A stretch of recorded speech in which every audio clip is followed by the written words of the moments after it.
Alam ko pong maraming nag-aabang sa content na to dahil sa dami ng mga nagtanong tungkol dito sa comment section ng mga previous videos po natin. Yes, it is time to talk about the Philippine Social Security System as it applies to overseas Filipinos. Just for us to put our discussion in the proper context, please allow me to read just 3 of the questions that are in the comment section. First, may tanong po tayo galing kay Valenti. New here po, may katanungan po ako, sir, na sana masagot mo. Ako po ay resident dito sa US and soon citizen. Ang tanong ko lang po about sa SSS ko, pag dual citizen po ba, makaka-avail pa ba ako ng SSS dyan sa Pinas? More than 20 years ko po kasi nahulugan at hanggang ngayon naghuhulog pa rin ako. Nakakapanghinayang kasi kung di ko itutuloy. Thanks po.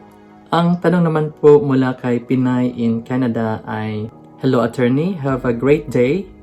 May tanong lang po ako about sa SSS ko po.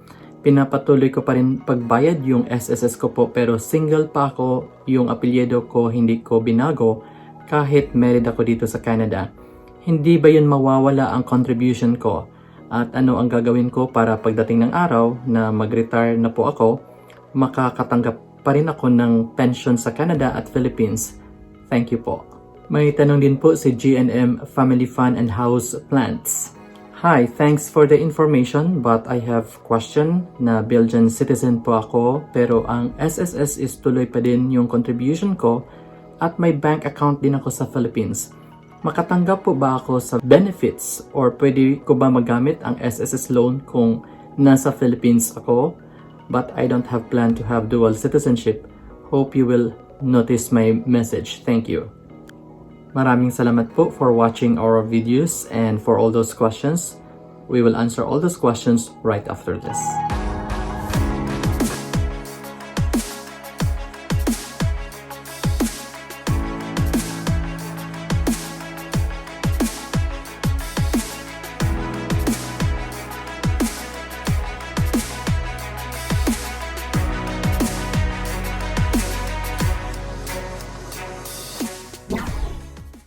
Hello everyone, kumusta po kayo? I hope that you are all doing good. If you think that this channel can be of help in providing you with useful and relevant information, please feel free to subscribe to this channel and hit that notification bell icon so that you will get notified of our future videos. Maraming salamat po. Pwede mo bang ipagpatuloy ang membership mo sa SSS o pwede ka bang mag-avail ng SSS benefits kahit na nasa ibang bansa ka na nagtatrabaho o di kaya naging permanent resident ka na abroad? O di kaya naging citizen ka na ng ibang bansa? The answer is yes. This is based on Section 9-B of RA 11199 o yung Social Security Act of 2018.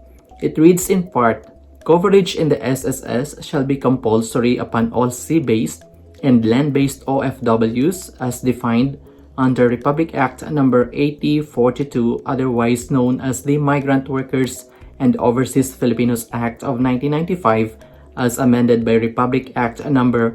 10022, provided that they are not over 60 years of age.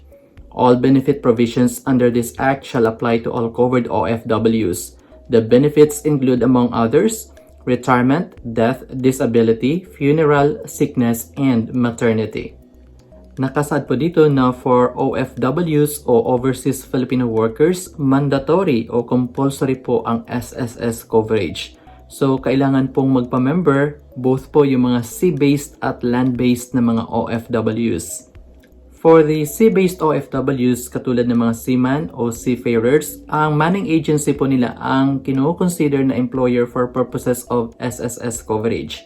For the land-based OFWs naman, they are treated as self-employed for purposes of SSS coverage. Dati po, ang SSS coverage ng mga OFWs was on a voluntary basis.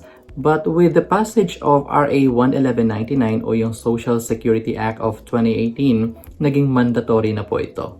Paano naman yung mga Filipinos na naging permanent residents na abroad o naging citizens na ng ibang bansa?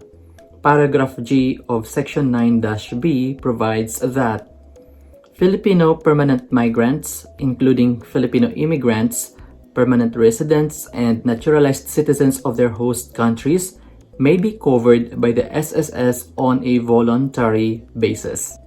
Ibig sabihin, hindi po mandatory or compulsory ang SSS coverage for Filipinos who are now permanent residents abroad at yung mga former Filipinos who are naturalized citizens of their host countries. It is purely voluntary. I think this is the answer to the question of Miss Valenti. Whether you are a permanent resident or a citizen of the United States, or as you have mentioned, magiging dual citizen ka na rin soon, this will not affect your SSS membership. Just make sure that if you were previously employed when you became an SSS member, your status should now be converted to one of a voluntary. Dahil as an immigrant in another country, your SSS coverage now is voluntary. With more reason that you should continue with your SSS membership dahil you mentioned that you have already contributed for 20 years.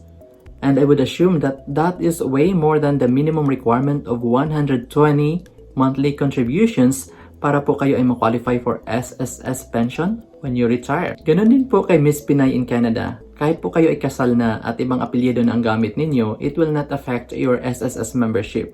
For any change in your personal circumstances, you can always make the necessary corresponding change in your membership record.